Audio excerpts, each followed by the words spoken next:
Hey, what is going on, guys?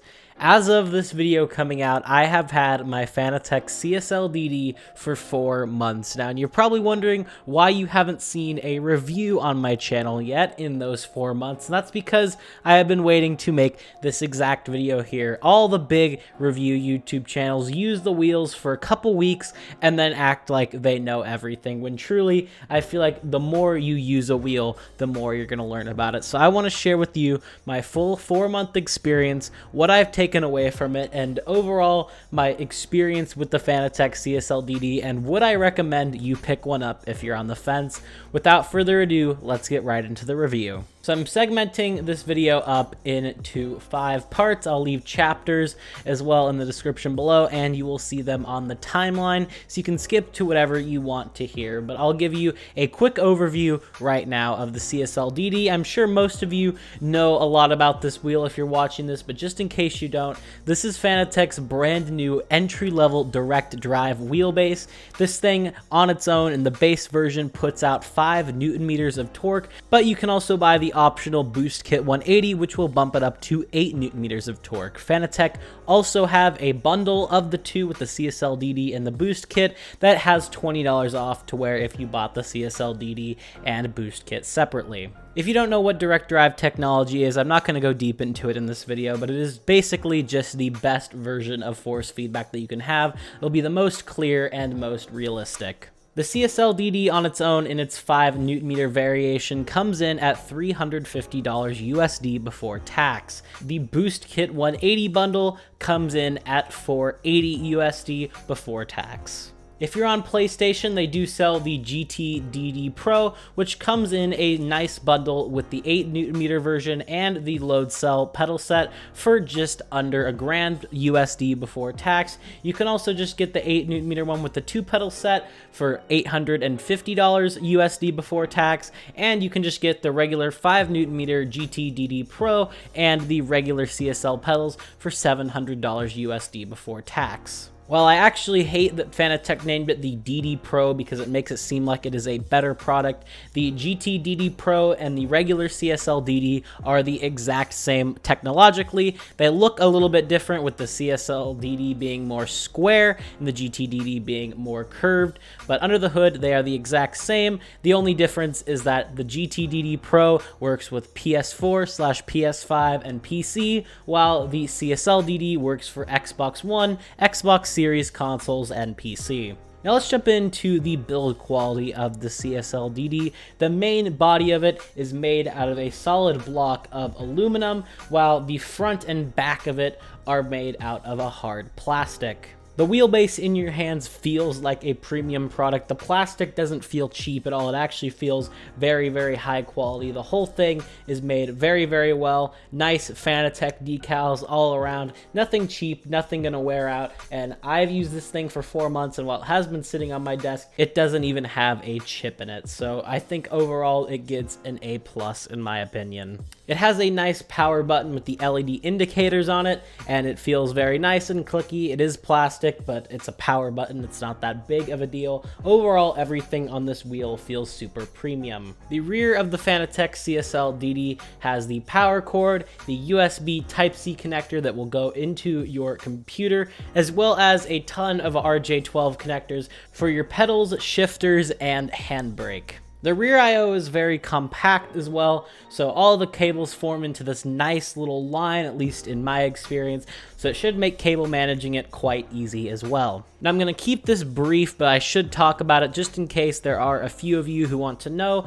about the CSL DD table mount. I was originally concerned about it being fully plastic, and I was actually going to go out and buy the original CSW V2.5 table clamp that is made of metal, but I stuck with it. I trusted Fanatec, and I have had absolutely zero issues with this thing. It doesn't flex, it's very secure, and I'm using the full 8 Newton meter power of this thing, and I have not even had a single hiccup from it. It does need to be retightened to my desk every once in a while, but I'm literally talking once every 2-3 weeks, and it's not that big of a deal. This little table mount definitely holds its own, and I'm genuinely super impressed with it.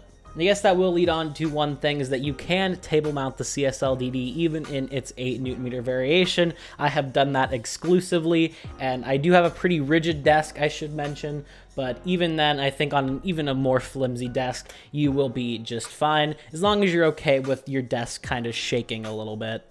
Now let's get on to the real meat and potatoes of this, my experience with it. And I just have to say that this thing is absolutely flawless. I've used a Logitech G29 before, I've used a Thrustmaster TMX and a T300 RS, and this thing blows them all out of the water. The sheer detail and strength in the force feedback, even in its 5Nm variation, is not even close to anything you will ever experience in this price range. It is by far ahead of any belt or gear driven wheel. The Xbox version of the CSL DD, which is more so what I'm focusing on in this review, has 3 modes. It's basic PC mode, the Xbox mode, as well as compatibility mode. This will basically mask the CSL DD as a CSW v2.5, making it more accessible to older games or newer ones that still don't yet support the CSL DD natively. Fanalab as well as the Fanatec control panel are very good applications as well, especially Fanatec control panel, to dial in all of your wheel settings down to a T, as well as customize the screen if your wheel rim has it, like my McLaren GT3 wheel does. I should also mention real fast that I am using the plastic quick release. If you're looking to upgrade to the metal one over fears that it might not be strong enough, it is 100% fine. The only reason I think you should upgrade to the metal one is if you have other wheels and you want to like super quickly swap them out. But even then, this is just twisting a little dial. It's nothing hard. It takes like 15 seconds. I have played pretty much every sim under the sun with this game: Assetto Corsa Competizione, R Factor 2, iRacing, and they have all been amazing. Of course, it has been a little bit of a struggle to get them to work with other sims as well, like F1 2021 and R Factor 2, but that's more of the game's fault rather than the wheel because it's so new. But now that F1 2021 supports the CSL DD, if that was a game that you were looking to play with this thing, it should support it just fine now. Besides that, I can't really say anything else without sounding repetitive. This wheel is just fantastic, and especially at its $350 base price point, it is by far the best force feedback and racing experience you will get. If there was a metric for force feedback performance per dollar, this thing would be about the best bang for your buck you will ever get. Now let's talk about the Boost Kit 180, basically 5Nm versus 8Nm. I'm going to keep it brief because I already made a video a while back on 5 versus 8. I'll leave an iCard above to it if you want to know more about that. And using this wheel for 4 months, I haven't dabbled in the 5Nm range anymore, but yeah, I still stand by everything I said in that video. The 8Nm one is the way the CSL DD was intended to be used, in my opinion, and the 8Nm variant definitely gives you a lot more headroom to feel the very, very subtle details in the force feedback. The 5Nm is definitely no slouch and will still 100% get the job done and be a fantastic improvement over your potential G29 or T300. I do recommend you pick up the Boost Kit if you have the money for it. I recommend you pick it up in the bundle as well rather than paying for it separately, because again, it will be $20 off, and then you also won't have an extra power supply laying around.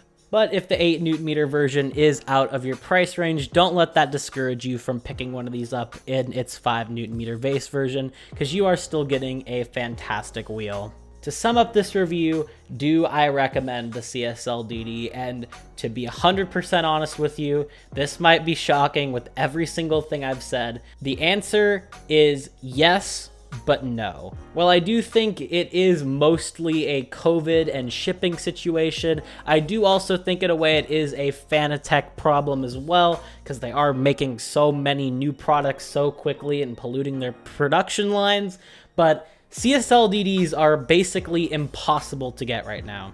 As of the time of making this video, the earliest ship date for the CSL DD, the Xbox version, is April 29th for the 8 Newton meter bundle, and if you don't have the price and you got to go for the 5 Newton meter one, you're not going to be getting it until minimum July 29th of this year. And while the GT DD Pro wheel is doing a little bit better with March 25th, still you're waiting a fair amount of time. So if you're watching this as it comes out and you are looking, you're ready to buy one of these wheels, this is what I recommend. Even if you don't have a PlayStation and you're using this thing on PC and you don't have an Xbox or are not planning to use it on an Xbox, get a GT DD bundle. You're gonna get that pretty shitty wheel rim, I've heard, but you're still getting a CSL DD, the pedals, the boost kit if you go for that, and you're still going to have an amazing experience, and you can just buy a higher quality wheel rim down the line. Now, if not being able to use your wheel on an Xbox is a deal breaker for you,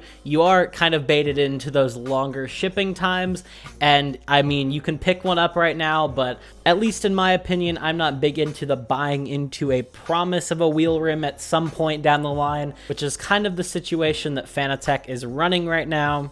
Both of my orders that I've made on Fanatec recently, my CSL DD and all the stuff coming with it, as well as my load cell brake kit and tuning kit for my CSL pedals, have been delayed multiple times. So even though the CSL DD 8 Newton meter kit says April 29th, realistically, if I had to bet money on it and you ordered it this second, you're probably not getting it till the end of May or early June. So to sum all that up, do I recommend the CSL DD? Yes, it is a fantastic wheel, but the shipping issues right now kind of make it to where if you need a wheel this instant and you really want to get into it, maybe at least as a temporary holdover, go for something like a used G29. Maybe if you have the spare change, pre-order a CSL DD and wait it out, because waiting until literally Q2, Q3 2022 for a wheel, in my opinion, that you're paying for right now in February is kind of ridiculous. But yeah, thank you guys for watching this review. If you did enjoy, a like and a sub would mean a lot. For more reviews like this, I will be making one on the Fanatec CSL load cell kit, as well as the tuning kit will kind of be lumped into that video. So if you are interested on whether the load cell is worth picking up, then you will get that video soon when my load cell pedal actually gets here. So yeah, thank you for watching, and I will see you all in the next one. Have a good one, guys.